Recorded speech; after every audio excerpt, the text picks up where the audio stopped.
தென்றலுக்கு தாய் வீடு பொதிகையல்லவா, அது திசை மாறி போவதுதான் புதுமையல்லவா. தென்றலுக்கு தாய் வீடு பொதிகையல்லவா, அது திசை மாறி போவதுதான் புதுமையல்லவா.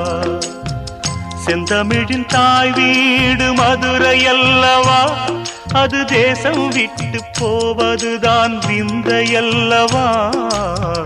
செந்தமிழின் தாய் வீடு மதுரையல்லவா, அது தேசம் விட்டு போவதுதான் விந்தையல்லவா. இன்னும் சொல்லவா, சொன்னால் துன்பம் அல்லவா. நான் இன்னும் சொல்லவா, சொன்னால் துன்பம் அல்லவா. தென்றலுக்கு தாய் வீடு பொதிகையல்லவா, அது திசை மாறி போவதுதான் புதுமையல்லவா.